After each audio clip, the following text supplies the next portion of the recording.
यहाँ पर Gita session attend करते रहेंगे और बच्चों के ऊपर ध्यान नहीं रखेंगे। प्रभु जी आजकल के बच्चे ये बोल देते हैं कि आप ही कर लो, हम तो पढ़ रहे हैं, हम तो बैठे हैं।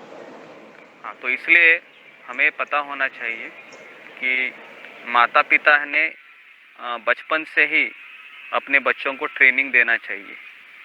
चाणक्य पंडित कहते हैं कि 11 या 12 साल तक ही हम अपने बच्चों के ऊपर शासन कर सकते हैं। उसके बाद आपको मित्रवत उसके सामने पेश आना चाहिए। ऐसा नहीं कि उसको लाठी लेके बदड़ बदड़ बदड़ बदड़ बदड़ते रहो। ऐसा नहीं, नहीं तो भाग जाएगा वो, नहीं तो फिर वो जब आप बूढ़े हो जाएंगे फिर वो आपको बदड़ेगा लाठी लेके। तो इसलिए हमें इन सारी चीज़ों को ध्यान रखना चाहिए।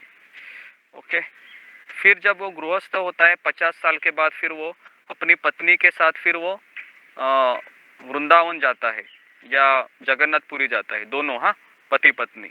और वहाँ पर पति पत्नी दोनों एक अलग अलग रूम में रहते हैं और दोनों सेवा करते हैं। और फिर वो 10-15 4-5 साल रहने के पश्चात वो अपनी पत्नी को कहता है अभी तुम चली जाओ, अभी मैं अकेला रह लूँगा। तो फिर वो संन्यास लेता है। फिर पत्नी कहाँ जाती है? पत्नी अपने बेटे के पास आती है और उसके साथ रहती है। समझ में आ रहा है? इस तरह के से पहले ये आश्रम चलते थे। तो अभी क्या हो रहा है? अभी शादी होने के बाद पति कहाँ, पत्नी कहाँ, कुछ पता नहीं है। बच्चे भी कहाँ, वो भी पता नहीं है। तीनों अलग अलग डायरेक्शन में घूमते रहते हैं, किसी को कुछ पता नहीं है। तो इसलिए अभी हम देखते हैं कि समाज में पूरा क्योस मचा हुआ है, कुछ समझ में नहीं आ रहा है ना। बच्चा माता पिता की बात नहीं मानता है, पत्नी है पति की बात नहीं मानती है, और पति है पत्नी को कोई रिस्पेक्ट नहीं देता है।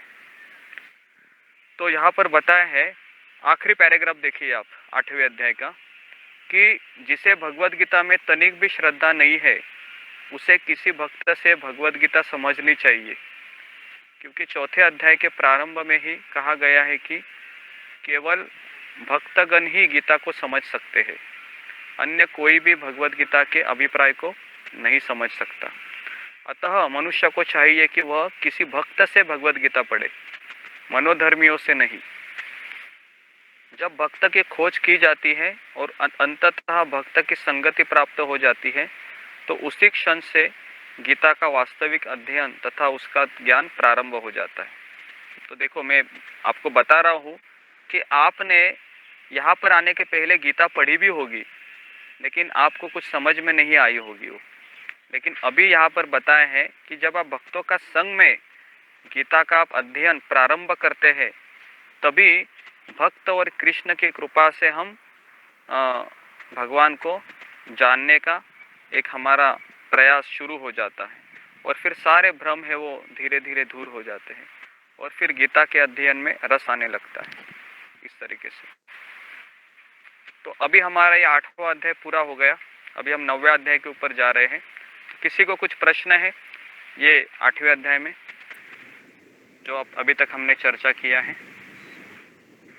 तो मेरा क्वेश्चन है, जैसे आपने बोला जब दुख आते हैं हमें भगवान को पुकारना चाहिए, तो फिर तो हम एक तरह से मांग रहे हैं ना भगवान से कुछ कि मेरे दुख दूर कर दो।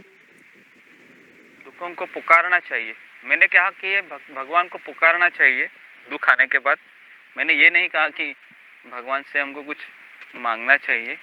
लेकिन दुखों को भगवान ने इसलिए दिया है इस संसार में।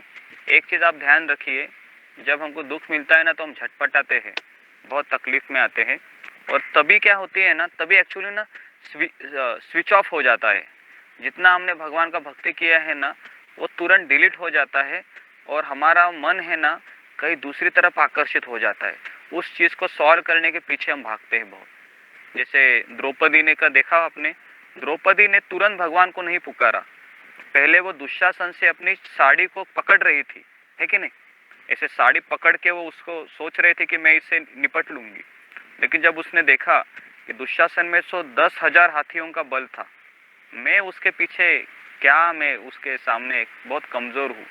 फिर उसने अपने पति को देखा, लेकिन 5 पतियों की मुंडी नीचे थी, तो वो समझ गई ये लोग भी मेरे कुछ नहीं कर सकते। और फिर उसने भगवान को पुकारा। कहने का तात्पर्य है कि हम सभी लोग जब दुख आते हैं ना, तुरंत भगवान को याद नहीं करते हैं, बराबर है ना। अभी आप देखो, आपके शुरुआत के जीवन से अभी तक दुख तो बहुत आते हैं, है ना, लेकिन कभी तुरंत हम भगवान को याद नहीं करते। हम पहले क्या करते हैं, उसको सॉल्व करने के लिए अलग अलग हमारे जैक होते हैं या अलग अलग हमारे लोग होते हैं, उनसे बात करते हैं कि देखो भाई, मेरे जीवन में समस्या आई है, ज़रा कुछ कर लो, कितना पैसा लगेगा मैं देने को तैयार हूँ, लेकिन मुझे इससे बचा लो, इतना बोलते। कृष्ण का वहाँ पर अभी तक कुछ कांटेक्ट नहीं होता है, लेकिन इसलिए भगवान देखते हैं कि इतना तकलीफ देने के बाद भी ये मेरे पास आ नहीं रहा है, फिर भगवान हमको ऐसी तकलीफ देते हैं कि फिर हमको कोई भी हेल्प नहीं कर पाता।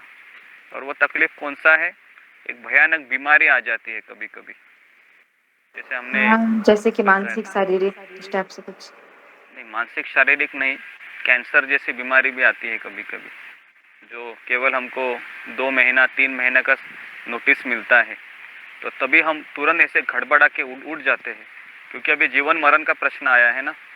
हाँ, इतना आसान नहीं होता। फिर उसमें फिर वो व्यक्ति पुकारता है ना, हृदय से पुकारता है, क्योंकि उसको पता है कि मेरे बहुत कम दिन अभी बचे हुए। अभी हमारा प्रॉब्लम क्या है ना, हम इतनी कथा सुन रहे हैं, आप रोज आ रहे हैं, लेकिन अभी तक सीरियस क्यों नहीं बने हैं, क्योंकि अभी तक वो इंटेंसिटी नहीं आई है ना, कि अभी मुझे जल्दी जाना है। हमको किसी को लग नहीं रहा है, हमको लगता है कि चलता ही रहेगा। अभी मैं रोज 3 बजे लॉग इन सुनती रहूंगी, प्रश्न उत्तर तो ये चलता रहेगा, तो ऐसा अभी हमको लग रहा है।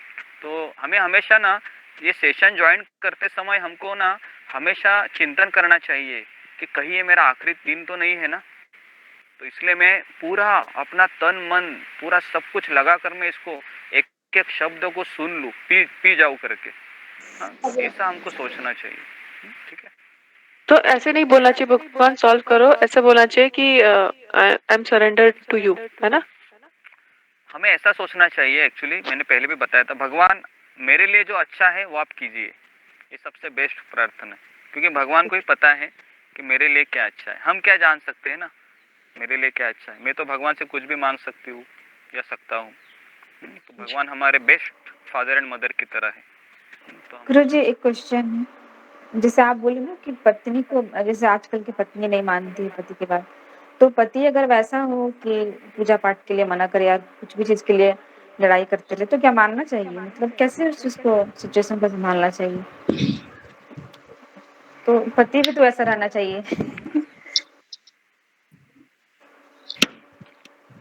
थोड़ा अगर पति भक्त नहीं है तो हम उसका बात नहीं मान सकते, लेकिन हर बात उनको हम नहीं काट सकते।